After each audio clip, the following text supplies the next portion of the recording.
নমস্কার, শেয়ারবাজ থেকে আমি শাশ্বত মিত্র। আমার এডুকেশনাল চ্যানেলে আপনাদের সবাইকে স্বাগত। আজকেও দেখলেন নিফটি প্রায় 336 পয়েন্ট, সবথেকে বড় কথা 25,500 নিচে বন্ধ। আপনাদের সকালবেলা যে মর্নিং নোট দিই তাতে বলেছিলাম যদি 450-এর নিচে বন্ধ হয় তাহলে আপাতত ট্র্যাজেক্টরি ডাউন বলে ধরে নিতে হবে। ওই 20 পয়েন্টের জন্য বেঁচেছে, দেখা যাক সোমবার দিনটা কীরম হয়। আসলে একটা ফিয়ার কাজ করছে মার্কেটে, এআই নিয়ে মার্কেটে। আপনারা অনেকেই আগের দিন জিজ্ঞাসা করেছিলেন যে আইটি স্টক নিয়ে আপনি কিছু বললেন না, আইটি স্টক এতটা পড়লো কেন। আপনারা আগের দিনই বলেছিলাম যে একটা কোম্পানি এআই নিয়ে অনেক কিছু বলা হচ্ছে যে আইটি কোম্পানির ইনকাম নাকি 50%-এর থেকে বেশি কমে যেতে পারে। অবভিয়াসলি যদি রেভিনিউ 50%-এর বেশি কমে যায় তাহলে আইটি কোম্পানির কী অবস্থা হবে।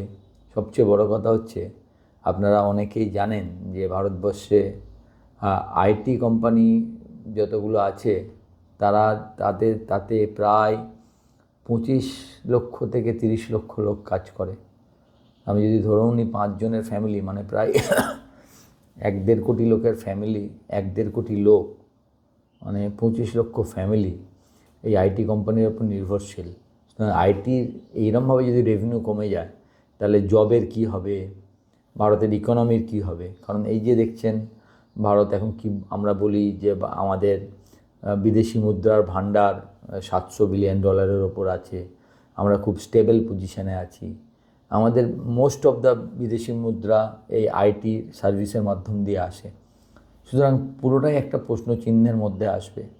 সবচেয়ে বড় কথা হচ্ছে এআইয়ের এই যে কোনো একদিন এআই নিয়ে যে ব্যাপারটা ক্রিয়েট হচ্ছে সেটা কেউ বুঝতে পারছে না অ্যাকচুয়াল পরিস্থিতিটা কী।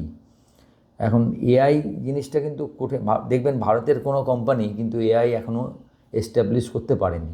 কারণ এআই নিয়ে কিছু করা মানে একটা হিউজ এক্সপেন্সের ব্যাপার। এখন যদি পরবর্তীকালে দেখা যায় যে এটা সেরকম কোনো কাজে আসেনি, তখন কিন্তু আপনার মনে হবে যে খরচাটা আমি করলাম এটা ফিজুল খরচা নয় তো। তো এই সব চিন্তাভাবনার মধ্যে পুরো ইন্ডাস্ট্রিটা একটা কি বলবো, একটা দোলাচলের মধ্যে আছে। এখন মার্কেটের একটা নিয়ম হচ্ছে মার্কেট অনিশ্চয়তা পছন্দ করে না, আপনাদের অনেকবার বলেছি। আর মার্কেট জানলো খারাপ হবে, ঠিক আছে, তার জন্য মার্কেট তার দামটা করে নেবে। মার্কেট জানে ভালো হবে, তার জন্য মার্কেট তার নিজের মতো করে দাম করে নেবে। কিন্তু যে ওই অনিশ্চয়তার বাতাবরণ, যে এই পড়তেও পারে, ভালো হতেও পারে, খারাপ হতে পারে, এটা বেলুনের মতো ফুলছে এআইটা নাকি সত্যি করে কিছু আছে। অনেকেই জিজ্ঞাসা আমাকে করছেন যে আমার কাছে যে আইটি স্টকগুলো আছে সেই স্টকগুলো আমি কি করব। আইটি স্টক, একজন আমাকে মেসেজ করেছেন যে আইটি স্টক কি এখন শেষের পথে, মানে এটা কি আর নতুন করে কোনো রিভাইভ হবে না। দেখুন, একটা জিনিস বলতে পারি, 90-এর দশকে আইটি কোম্পানিগুলো যে রিটার্ন দিয়েছে সেই রিটার্ন যদি আপনি আশা করেন তা আপনি পাবেন না। কারণ একটা 1 লাখ টাকার আইটি স্টক আপনার কাছে 7 কোটি 10 কোটি টাকা হয়েছে। অবভিয়াসলি সেই রিটার্ন আপনার হবে না, 600-700 গুণ তো হবে না এখান থেকে। কিন্তু আপনি যদি ভাবেন যে এখান থেকে, মানে এটা আমার মত, ব্যক্তিগতভাবে আমার মত, এখান থেকে আইটি স্টক একদম শেষ হয়ে যাবে, এর আর কিছু থাকবে না, আমি এখন ওই শিবিরে বিশ্বাসী নই, ওই চিন্তাধারায় বিশ্বাসী নই। আমার মনে হয় it's too early to say যে আইটি স্টকের সমস্ত কিছু শেষ হয়ে গেছে। আমার মনে হয় বরঞ্চ এই যে ইনফোসিস 1281 টাকা এসছে, আমার মনে হয় ইটস গুড লেভেল। আজকে 1281 দেখবেন লোক করেছে, ওখান থেকে মেরেছে। টিসিএস আপনাদের যখনই বলেছি দেখবেন 6 মাস আগে, আমি হয়তো আজকে বলছি কিন্তু আপনারা দেখবেন দিওয়ালির দিনের আমার ভিডিওটা দেখুন। টিসিএসের দাম বলেছিলাম ভালো লেভেল হচ্ছে 2500 থেকে 2800, মনে পড়ে? আমি অনেক আগে থেকেই ভাবছিলাম এইরকম জায়গাগুলো এলে আইটি স্টক খুব অ্যাট্রাকটিভ হয়ে যাবে। আজকে 2589 না 69 কি একটা লো করেছে টিসিএস, মানে আমার দেখে খারাপ লাগেনি। আমার মনে হয় যে ঠিক আছে, আমি তো এটা ভাবছিলাম এই জায়গায় এলে আমি ইনভেস্ট করব। হ্যাঁ, হতে পারে এখন একটা আমার মনে দ্বিধা তৈরি হবে যে কি জানি এআইয়ের জন্য যদি এসে থাকে তাহলে কি এটা আরও নিচে যাবে, এই দামটাও বেশি কিনা। কিন্তু আমি এখনই একে মানে ডাউন অ্যান্ড আউট করতে রাজি নই। আমার মনে হয় উল্টে, আমার মনে হচ্ছে যে এইরকম লেভেলে আপনি ভাবতে পারেন আইটি স্টক নিয়ে। অবশ্যই আমি কোনো রেকমেন্ড করছি না, আপনারা যারা আপনাদের যিনি অ্যাডভাইজার আছেন তার সঙ্গে কথা বলবেন। আমি খালি আমার কথা বলতে পারি যে আমার মনে হচ্ছে যে এতটা খারাপ কিছু হয়নি, যে এখান থেকে আইটি একটা স্বাভাবিক রিটার্ন যেটা আইটি দেয় 15-20% একটা রিটার্ন, এটাও পাওয়া যাবে না। এটা আমার ব্যক্তিগত অভিমত, আমি কমপ্লিটলি ভুল হতে পারি। এআই যদি সত্যি করে সেরকম জায়গায় যায় আইটি স্টকের কী হবে জানি না, যদি আমি এই মুহূর্তে দাঁড়িয়ে এআইকে অতটা গুরুত্ব দিচ্ছি না।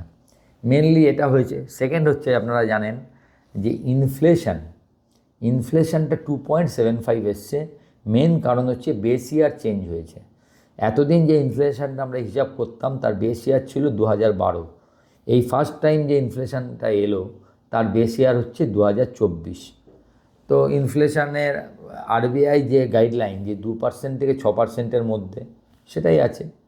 এখন মার্কেট হয়তো ভাবছে যে ইনফ্লেশনের ট্র্যাজেক্টরি একটু পজিটিভ হওয়া মার্কেটের জন্য খারাপ কিনা, কিন্তু আমাদের মার্কেটে এখনও পর্যন্ত ফান্ডামেন্টালি এমন কোনো কিছু আসেনি যেটা দেখে আমি বলবো না মার্কেট খারাপ হয়ে গেছে। যখন আসবে তখন বলবো। এখন এরম যদি হয়, মার্কেট পড়ার পর এলো, অনেক সময় কি হয়, মার্কেট নিজে আগে দাম করে নেয়, তারপরে আপনি অ্যাকচুয়াল দেখতে পারেন। একই কথা অনেকবার বলেছি, 2020 কোভিড দেখুন, যেদিন প্রথম কেস এসেছিল সেদিন মার্কেট লো করেছিল, তারপরে লাখ লাখ কেস এসছে, দিনে 1 লাখ, তাতে আর মার্কেট পড়েনি, উল্টে মার্কেট বেড়েছে। তো it's a forward trading market আগে থেকে হিসেব করে। তবে কেন জানি না, আমার মনে হয় 25,500 আমরা জানছিলাম যে এইটাই আমার ট্রেডিং রেঞ্জ, 25,470। সোমবারে যদি খুব খারাপ কিছু না হয়ে মার্কেট নিচে খুলেও যদি এই 450-কে রক্ষা করে 600-র ওপরে ক্লোজ দিতে পারে, তাহলে আপনি জানবেন যে সোমবারের লো বা আজকের লো কোনো একটা হয়তো শর্ট টার্ম লো হলো।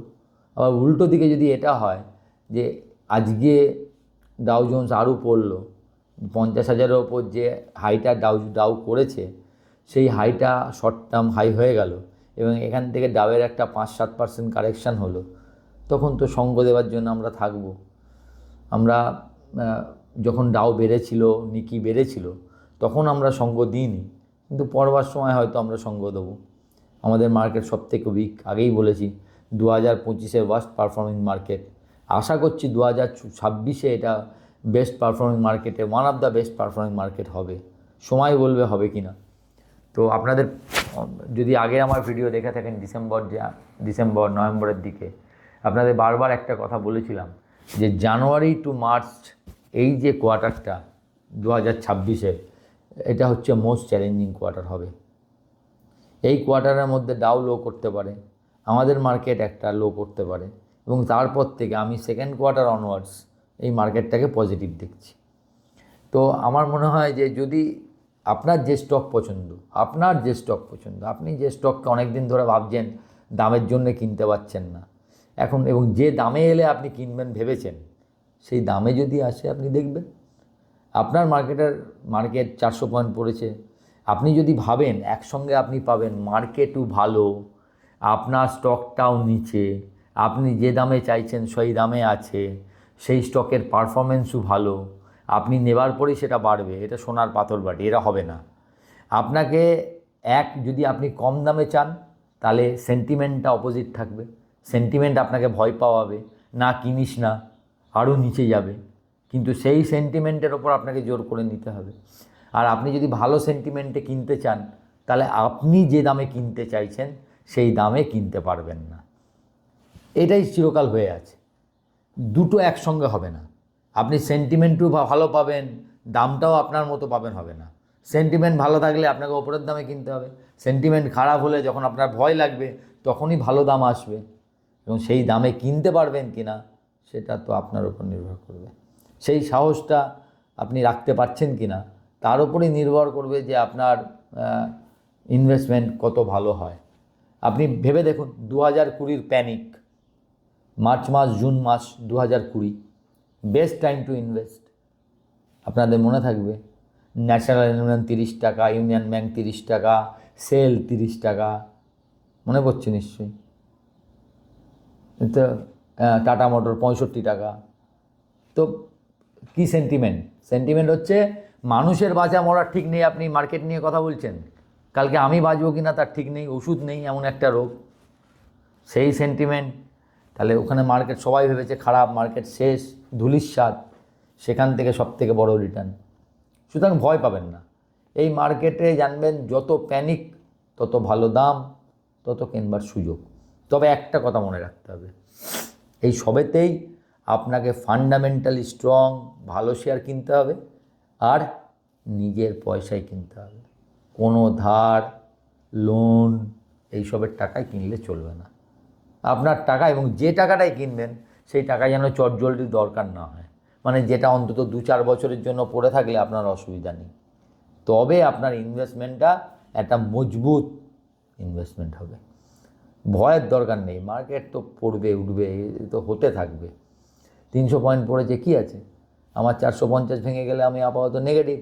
আমি দেখব আমি যে স্টকগুলো কিনতে পারছিলাম না, যদি দামে ভালো দামে আসে আমি অল্প অল্প করে কিনবো।